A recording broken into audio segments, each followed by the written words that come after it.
Hey everyone, हमारा आज का टॉपिक है kinds of trust under Indian trust act 1882, जिसमें कि आज हम कवर करने वाले हैं introduction of trust, private trust, public trust, express trust, executed trust, executory trust, implied trust, constructive trust जो कि रिप्लेस हो चुका है बेनामी ट्रांजैक्शंस एक्ट 1988 के through, and the last one is the resulting trust. Now come to the introduction of trust. A trust is created by an individual who decided to transfer his property to the trustee for the benefit of the beneficiary. यानी कि जब कोई भी individual ये decide कर लेता है कि अपनी प्रॉपर्टी वो ट्रांसफ़र कर रहा है ट्रस्टी को, क्योंकि ट्रस्टी वो पर्सन है जिस पे कि वो काफ़ी ज़्यादा ट्रस्ट करता है, ताकि जो बेनिफिशियरी है उस तक बेनिफिट का अमाउंट जो है वो पहुंच सके. बेनिफिट का अमाउंट मतलब कि वो जो प्रॉपर्टी है जो वो ट्रांसफ़र कर रहा है ट्रस्टी को, उससे जितना भी जो बेनिफिट अराइज आउट होता है वो सारा का सारा बेनिफिट कहाँ पहुंच सके, बेनिफिशियरी तक पहुंच सके. फॉर एग्जाम्पल, पर्सन ए है अपनी प्रॉपर्टी को ट्रांसफ़र करता है पर्सन बी को, पर्सन सी के बेनिफिट के लिए. तो यहाँ पर जो पर्सन ए है वो होगा ट्रस्ट ऑथर, जो बी होगा वो होगा ट्रस्टी यानी कि जिसको प्रॉपर्टी ट्रांसफ़र की जा रही है, और जो पर्सन सी है यानी कि जिसके बेनिफिट के लिए प्रॉपर्टी ट्रांसफ़र की जा रही है वो होगा बेनिफिशियरी. और we can say this is an obligation or responsibility imposed by the trust author to the trustee to transfer the amount of benefit to the beneficiary and also accepted by the trustee. कहने का मतलब ये है कि एक type का obligation होता है, एक टाइप का ड्यूटी को इम्पोज ऑफ करना होता है, यानी कि जो ट्रस्ट ऑथर होता है वो ये रेस्पॉन्सिबिलिटी देता है ट्रस्टी को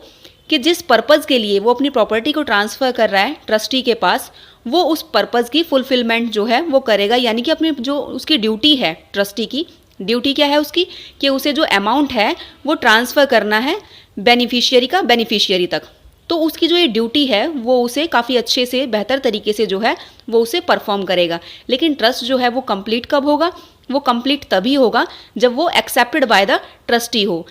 Or we can say that this is the fiduciary agreement which allow the trust author to transfer his property to the trustee for the benefit of the beneficiary. यानी कि हम इसको ऐसे भी समझ सकते हैं कि जो ट्रस्ट होता है ये एक टाइप का फिड्यूशरी एग्रीमेंट होता है जो कि ये अलाउ करता है, यानी कि इस बात की अथॉरिटी देता है कि जो ट्रस्ट ऑथर है वो अपनी प्रॉपर्टी को ट्रांसफ़र कर सकता है ट्रस्टी को, ताकि जो ट्रस्टी है पर्सन वो बेनिफिशियरी का अमाउंट जो भी अराइज आउट हो रहा है उसे बेनिफिशियरी तक पहुंचा सके. And also allow the trustee, और ये यही अलाउ करता है, किसको, ट्रस्टी को भी अलाउ करता है, टू होल्ड द प्रॉपर्टी और the assets as per the instruction given by the trust author, कि जिस टाइप से इंस्ट्रक्शंस जो हैं प्रोवाइड की हैं किसने, ट्रस्ट ऑथर ने, यानी कि जो भी इंस्ट्रक्शंस उसने दी हैं उन्हीं के अकॉर्डिंग वो बेनिफिशियरी तक जो बेनिफिट का अमाउंट है उसे उस तक पहुंचा सके और उस प्रॉपर्टी को होल्ड ऑन करके अपने पास में जो है बेनिफिट के लिए वो रख सके. किसके बेनिफिट के लिए, बेनिफिशियरी के बेनिफिट के लिए. Now come to the next point, kinds of the trust. अब काइंड्स ऑफ ट्रस्ट में जो सबसे पहले ट्रस्ट आता है वो होता है प्राइवेट ट्रस्ट. प्राइवेट ट्रस्ट क्या होता है, a trust which is created for the benefit of one और more individuals. The individuals may be any family members, friends और मे बी एनी रिलेटिव. मतलब क्या है कहने का कि जो प्राइवेट ट्रस्ट है वो क्रिएट किया जाता है पर्सनल वेलफेयर के लिए क्रिएट किया जाता है. हो सकता है उसमें कोई भी एक पर्सन हो, कोई एक से ज़्यादा पर्सन हो जो कि बिलोंग करते हैं किससे, फैमिली से बिलोंग करते हैं, मतलब कि फैमिली मेम्बर होंगे या फिर फ्रेंड्स होंगे या फिर हो सकता है कोई रिलेटिव्स हों. तो इस टाइप के जो ट्रस्ट क्रिएट किए जाते हैं उन्हें कहते हैं हम क्या, private trust. For example, person B A है जो अपनी प्रॉपर्टी को ट्रांसफ़र करता है पर्सन बी को, किस लिए, ताकि जो बेनिफिट का अमाउंट जो अराइज आउट हो रहा है, मतलब उस प्रॉपर्टी से पर मंथ जो है वो रेंट आता है, तो वो उस रेंट को पर मंथ कलेक्ट करके उसे पहुंचा सके बेनिफिशियरी तक. बेनिफिशियरी कौन है, पर्सन ए की विडो सिस्टर है, तो जस्ट वो उसके लिए चाहता है ये ट्रस्ट क्रिएट करना. तो इस टाइप के जो भी ट्रस्ट होंगे वो होते हैं क्या, private trust. Now come to the next point, public trust. अब ये पब्लिक ट्रस्ट क्या होता है, a trust which is created for general public welfare, यानी कि जो भी जनरल पब्लिक वेलफेयर के लिए क्रिएट किया जाता है उसे हम पब्लिक ट्रस्ट बोलते हैं. वो जो ट्रस्ट जो कि क्रिएट किया जाता है ग्रुप ऑफ पीपल के लिए क्रिएट किया जाता है, मतलब कि यहाँ पे जो बेनिफिट है कोशिश की जाती है वो ज़्यादा से ज़्यादा लोगों तक जो बेनिफिट है वो पहुँचाया जा सके. For example, education, medical relief, NGOs, charitable institutions, relief for the poor people etcetera. So इस टाइप के जो भी मतलब कि ट्रस्ट क्रिएट किए जाते हैं जनरल वेलफेयर के लिए, उन सभी को कंसीडर किया जाता है as a public trust. For example, person A जो हैं वो अपनी प्रॉपर्टी ट्रांसफ़र करते हैं किसको, पर्सन बी को। किस पर्पज़ के साथ, वो उसे बोलते हैं कि भाई आप जो ये मेरी प्रॉपर्टी है इसे होल्ड ऑन करें, इस प्रॉपर्टी पे जो है एक फैक्ट्री है जिसके जो है इनकम जितनी भी आती है आप उस इनकम को लो और उस इनकम को लेके आप उस सारे अमाउंट को लगाओ किसके लिए, जो मतलब कि गरीब बच्चे हैं उनकी एजुकेशन के लिए आप इसको यूज़ करें। तो इस टाइप का जो क्रिएट किया जाता है ट्रस्ट, वो क्या होगा, वो पब्लिक ट्रस्ट जो है। Now come to the next point, express trust. A trust which is also known as the declare trust, यानी कि जो एक्सप्रेस ट्रस्ट होता है उसको हम डिक्लेयर ट्रस्ट भी कह सकते हैं, यानी कि सारी चीज़ें उसके अंदर पहले ही डिक्लेयर कर दी जाती हैं। Where the terms and conditions of the trust is properly described by the trust author, मतलब कि ये वो ट्रस्ट होता है जिसमें जितनी भी उस ट्रस्ट के रिगार्डिंग टर्म्स एंड कंडीशंस हैं वो सारी की सारी अच्छे से एक्सप्लेन कर दी जाती हैं किसके थ्रू, ट्रस्ट ऑथर के थ्रू। जैसे कि intention, object, subject matter, duration of the trust etcetera, मतलब कि भाई वो किस पर्पज़ के साथ में उस ट्रस्ट को क्रिएट करना चाहता है, किस इंडिविजुअल के लिए क्रिएट करना चाहता है, क्या उसका सब्जेक्ट मैटर होगा। अगर सपोज उसके पास प्रॉपर्टीज़ जो हैं, मतलब कि काफ़ी सारी प्रॉपर्टी है, सपोज उसके पास 3 प्रॉपर्टी हैं, प्रॉपर्टी एक्स वाई जेड, तो कौन सी पर्टिकुलर प्रॉपर्टी पे वो क्रिएट करना चाहता है, उसका ड्यूरेशन क्या होगा, यानी कि कब तक जो बेनिफिशियरी है उसका बेनिफिट का अमाउंट बेनिफिशियरी तक पहुंचना चाहिए, किस इंस्ट्रूमेंट के थ्रू वो उसे क्रिएट करना चाहता है, मीन्स टू से डीड के थ्रू क्रिएट करना चाहता है, विल के थ्रू क्रिएट करना चाहता है, ऑरली क्रिएट करना चाह रहा है। तो ये सारी चीज़ें जो हैं टर्म्स एंड कंडीशंस जितनी भी होंगी वो सारी की सारी एक्सप्रेसली बता दी जाती हैं इस ट्रस्ट में, ट्रस्ट ऑथर के through. For example, person A जो है वो अपनी प्रॉपर्टी ट्रांसफ़र करते हैं पर्सन बी को, पर्सन सी के बेनिफिट के लिए। तो यहाँ पर जो ट्रस्ट ऑथर है उसने एक्सप्रेसली बताया है कि उसकी इंटेंशन क्या है। इंटेंशन ये है कि सी को जो बेनिफिट है वो सी को पहुँचना चाहिए, यानी कि सी तक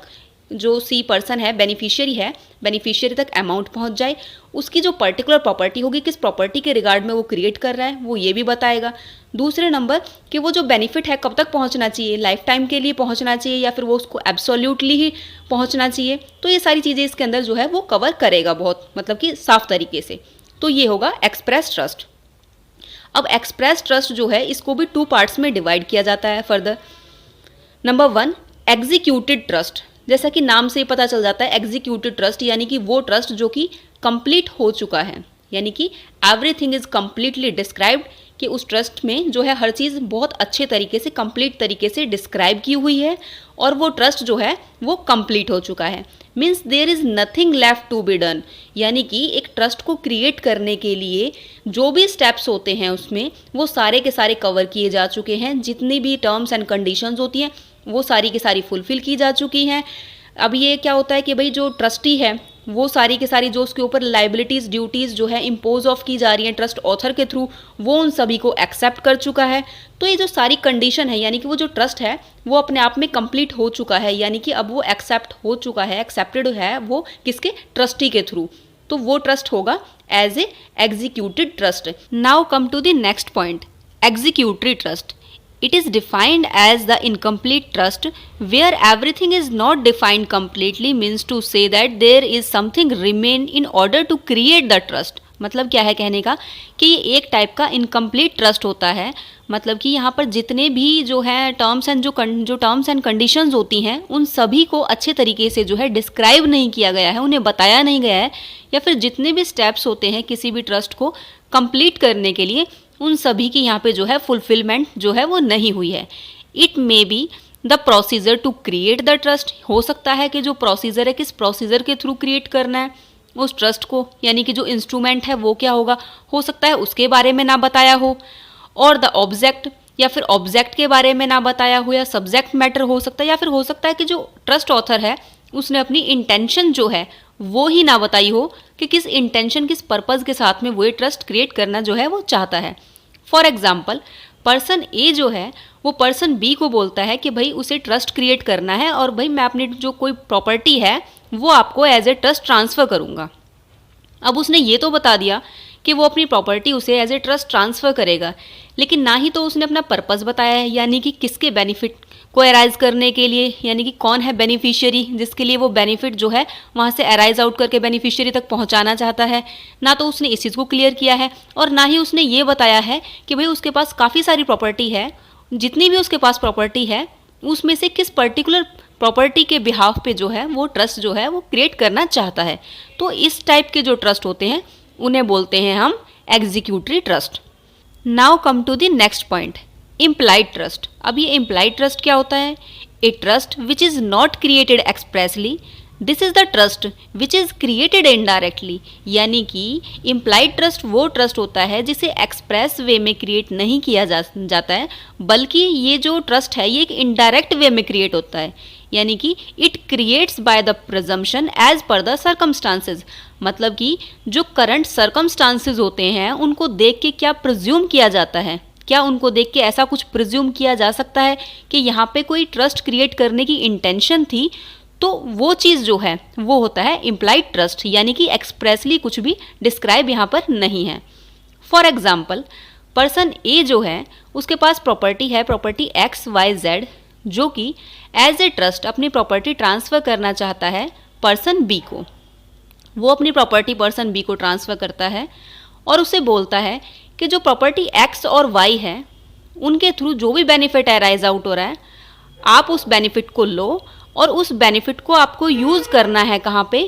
कि उस बेनिफिट से आपको जो स्कूल है वो ओपन करना है और उस स्कूल को चलाना है।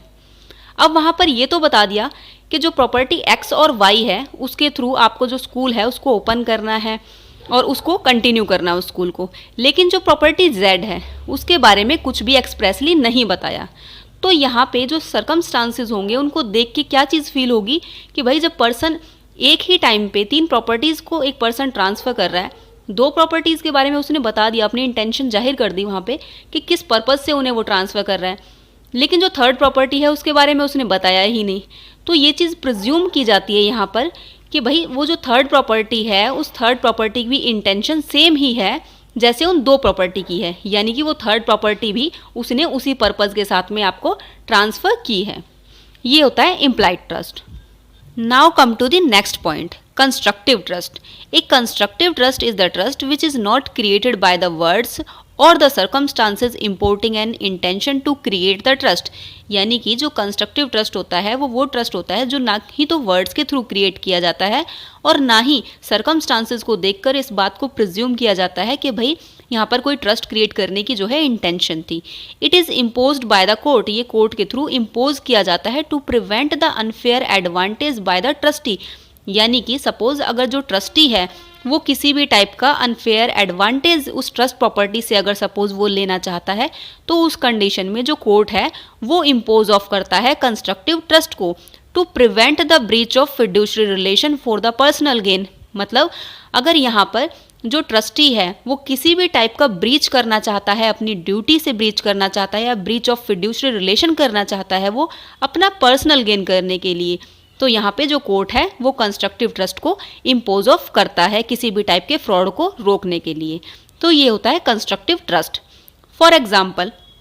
पर्सन जो ए है वो पर्सन बी को बोलता है, उसकी कोई पर्टिकुलर प्रॉपर्टी है, वो पर्सन बी को बोलता है कि आप मेरी इस प्रॉपर्टी को आपको सेल करना है और इसे आप 25 लाख तक सेल करें, उससे कम में नहीं होनी चाहिए। तो जो पर्सन बी होता है वो क्या करता है, उस प्रॉपर्टी को अपने पास में रखता है और पर्सन ए को 25 लाख जो है वो दे देता है। लेकिन आफ्टर 1 ईयर वो पर्सन जो है, पर्सन बी यानी कि जो ट्रस्टी था, वो क्या करता है, उस प्रॉपर्टी को सेल करता है और अब वो प्रॉपर्टी कितने की जाती है, 30 लाख की जाती है। यानी कि यहाँ पर जो 5 लाख की अर्निंग हुई वो उस पर्सन की यानी कि ट्रस्टी की वो हो गई। तो वो जो अर्निंग है वो क्या मानी जाएगी उसकी, यहाँ पर वो ब्रीच ऑफ फिड्यूशरी रिलेशन यहाँ पर मानी जाएगी कि भाई उसने अपनी ड्यूटी के साथ में जो है ब्रीच किया है। तो यहाँ पर जो कोर्ट है वो यहाँ पर कंस्ट्रक्टिव ट्रस्ट जो है उसे इम्पोज ऑफ करेगी। और बाद में जो ये कंस्ट्रक्टिव ट्रस्ट है इसे रिप्लेस कर दिया गया बेनामी ट्रांजैक्शंस एक्ट के थ्रू। अब बेनामी ट्रांजैक्शन एक्ट के थ्रू इसको रिप्लेस क्यों किया, क्योंकि जो कोई भी प्रॉपर्टी है जिसको आप एक्सपोज ऑफ नहीं कर सकते, मतलब कि आप नहीं बता सकते कि आपकी वो अर्निंग कहाँ से हुई है, तो उस कंडीशन में वो प्रॉपर्टी जो है वो हो जाती है बेनामी प्रॉपर्टी।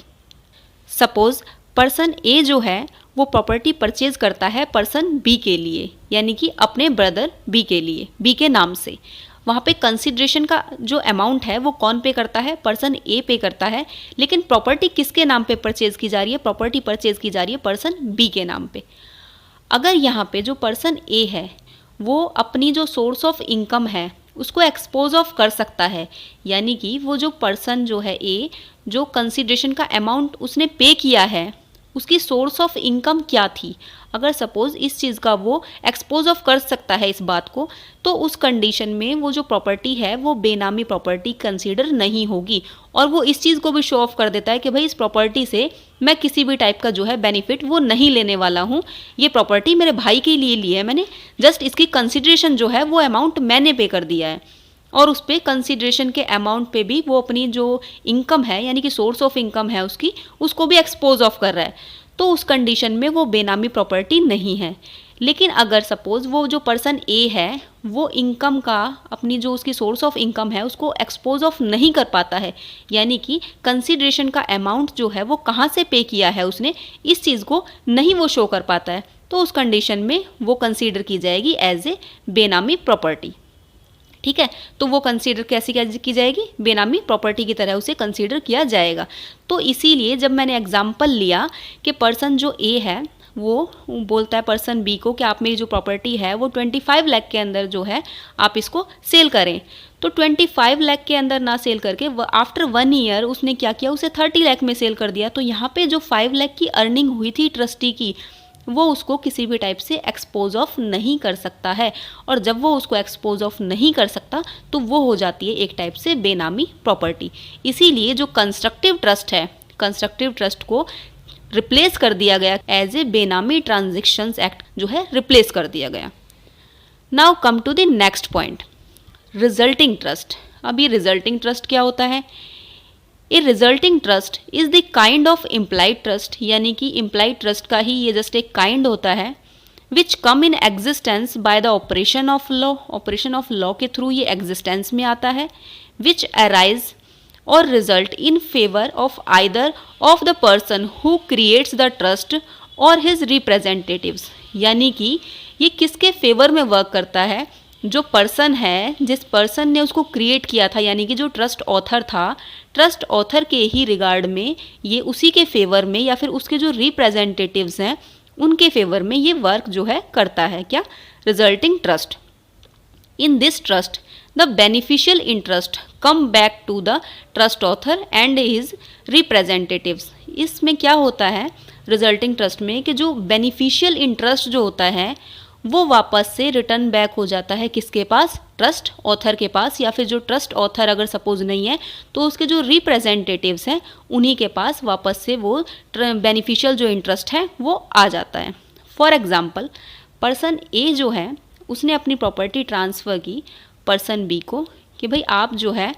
इससे जितना भी जो बेनिफिट है अराइज आउट हो रहा है आप सी को ट्रांसफ़र करेंगे, लेकिन उसने ये तो बता दिया सी को ट्रांसफ़र करेंगे बेनिफिट,